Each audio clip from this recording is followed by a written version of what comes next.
कोई मेरे दिल दा हाल न जाने। एक रद्दी वाली दुकान के पास खड़ा था। करीब कोई 200 किताब होगी, बिल्कुल नई, जिसका उन्वान था जिंदगी एक प्यार का नगमा। मैं हैरान हुआ देखकर, ये किसकी किताब है, बिल्कुल नई और रद्दी वाले के पास कचरे में पड़ी हुई है। मैं आगे बढ़ा, सलाम किया, सर क्या मैं ये किताब ले सकता हूं? रद्दी वाले ने पांव से मेरी तरफ धकेल दी। ले लो काका। किताब उठाई, इसे साफ किया। एक लड़की की तस्वीर थी इस पर, मुसन्निफा उम्मे रुबाब। किताब खोली, पढ़ना शुरू किया। मैं चाहती हूं दुनिया में मोहब्बत के रंग भर दूं, नफरत को कहीं दूर, पहाड़ों की खामोशियों में बहते हुए पानी में, समंदर की गहराई में बहुत दूर छोड़ आऊं। दुनिया में सिर्फ मोहब्बत बाकी रह जाए। मैं उम्मे रुबाब ऐसे घर से ताल्लुक रखती हूं जहां लड़कियों को पढ़ाना लिखाना अच्छा नहीं समझा जाता, लेकिन मेरे अब्बा ने मुझे पढ़ाया, मुझे जिसका शऊर दिया, मुझे अच्छे बुरे की तमीज सिखाई। लिखना मेरा इश्क है और कलम मेरा महबूब। मैं चाहती हूं मैं अपनी कलम से इंसानियत लिख जाऊं। मुझे कुरान मजीद को तर्जुमे के साथ पढ़ना बहुत अच्छा लगता है। हर लफ्ज मुझे अल्लाह के करीब ले जाता है, और जब भी सूरह रहमान की तिलावत करती हूं तो मेरे आंसू न जाने क्यों मेरी पलकों को भिगो देते हैं। फिर शुक्र अदा करती हूं अल्लाह पाक अपने बंदे से कितनी मोहब्बत करता है। छोटी सी उम्र में ही बहुत समझदार हो गई हूं। मुझे लोगों के लहजे समझ आते हैं। मैं हर जहर आलूद लहजे को इग्नोर करके आगे बढ़ जाती हूं। मैं इस किताब को सफ़ा दर सफ़ा पढ़ता रहा।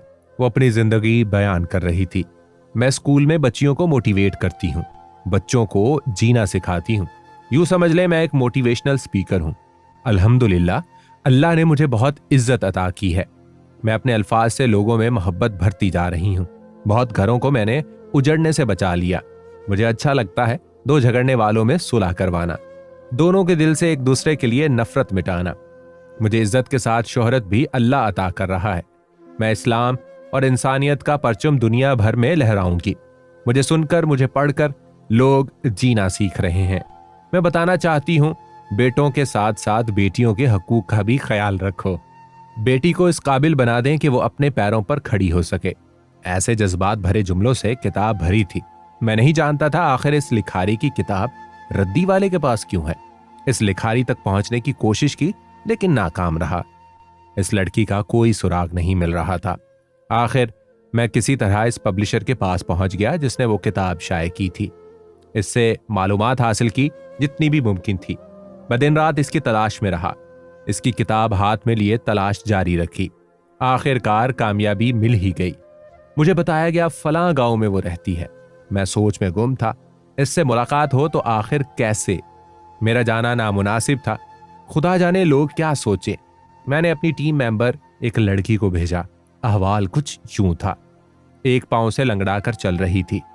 भैंसों का गोबर उठा रही थी। चेहरे पर जख्म का निशान भी था। सर पर पुराना सा दुपट्टा था और वह गांव के नंबरदार के बेटे से ब्याही गई थी। मैडम ने जब मुलाकात की तो वह हैरान थी, ये कौन मिलने आया है मुझे? मैडम ने सलाम किया। हम बातें सुनने के लिए कॉल पे थे। सलाम के बाद वो हैरत से बोली, आप कौन हैं? मैडम ने बताया, मैं फलां जगह से आई हूं। अगर आप मुझे कुछ वक्त दें तो हम बैठकर बात करें। वो डरते हुए बोली, बहन मेरा शौहर आता होगा, मुझे वक्त से पहले गोबर उठाना है। मैडम ने रिक्वेस्ट की, सिर्फ 5 मिनट दे दें। खैर वो धीमे से बोली, आप क्यों आई हैं? मैडम ने प्यार से कहा, उम्मे रुबाब ये सब कैसे हुआ? तुम तो मोटिवेट करती थी ना लोगों को, जीना सिखाती थी, और खुद आज इस हाल में। वो ये सुनकर हैरान थी। आपको मेरे बारे में कैसे पता चला? मैडम ने कंधे पर हाथ रखा। क्या बताना चाहोगी? ये सब। इसने दरवाजे की जानिब देखा, फिर बोली, अम्मा अब्बा एक्सीडेंट में फौत हो गए। मेरा कोई बहन भाई था नहीं। चाचा थे, वो भी अब्बू से नाराज थे। अब्बा अम्मा के बाद उन्होंने मुझे क्या संभालना था। बस उन्होंने और सब रिश्तेदारों ने मिलकर मेरी शादी अकबर से करवा दी। मैं खामोश किस्मत का तमाशा देख रही थी। अकबर अनपढ़ है। जब भी बोलता है गाली देकर मुझे मुखातिब करता है। जब गुस्सा हो तो डंडों के जरिए गुस्सा मुझ पर उतार लेता है। गाय भैंसों का दूध बेचकर ये गुजारा करते हैं। मुझे भी भैंसों का गोबर उठाने की जिम्मेदारी सौंप दी। मैडम ने पूछा, आपकी टांग को क्या हुआ था? आप लंगड़ा कर क्यों चल रही हैं? मैडम के चेहरे की जानिब देखने लगी। फिर एक लंबी सांस ली। मैंने अपनी किताबें शाया करवाई थीं। किताबों के शाये होने से पहले अम्मी अब्बू चल बसे। मुझे एक स्कूल में अच्छी तनख्वाह मिल रही थी। मैंने जब शोहर से पूछा तो तल्ख कलामी हो गई। बस गुस्से में इतना मारा कि मेरा पांव टूट गया। मेरे पास कोई सहारा भी नहीं था। खामोश हो गई। इतने में एक दराज कद बड़ी मूंछों वाला मर्द गधा गाड़ी पर चारा लाद कर ला रहा था। आवाज दी, इधर मर, तुमको पता नहीं है दरवाजा खोलना है? जा घर, मेरे वास्ते चाय बना जाकर, मैं आता हूं अभी। सर झुकाए हाँ में सर हिला दिया। जाने लगी। मैडम ने इसकी लिखी किताब इसके सामने की।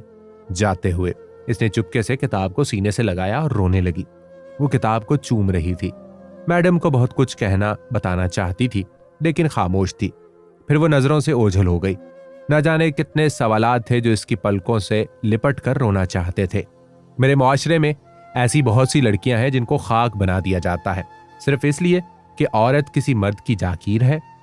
वो जो दुनिया में इंसानियत और इस्लाम का परचम बुलंद करना चाहती थी, मुआशरे की तंग सोच और जहालत के कुत्तों ने औरत को पांव का जूता बनाकर सारे ख्वाबों को पांव की बेड़ियां बनाकर भैंसों के तबेले में गोबर साफ करने पर खाक बना दिया।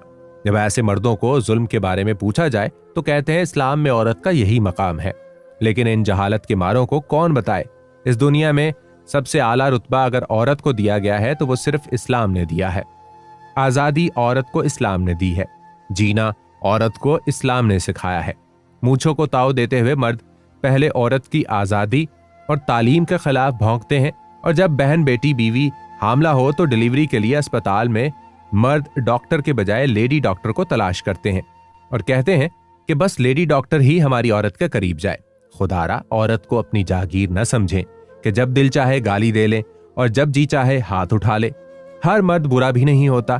कुछ मर्द तो फरिश्ता सिफ्त होते हैं जो औरत को शहजादी बना लेते हैं। फारिस बस इतना कहेगा, अपनी उम्मे रुबाब को खाक ना करो, इसकी उड़ान को अपनी अना और मर्दानगी के तूफान से ना रोको। याद रखो, आपकी आने वाली नस्ल की तरबियत वो औरत आपकी जहनियत के मुताबिक करेगी। खुदा करे कि ये अल्फाज किसी के दिल में उतर जाएं।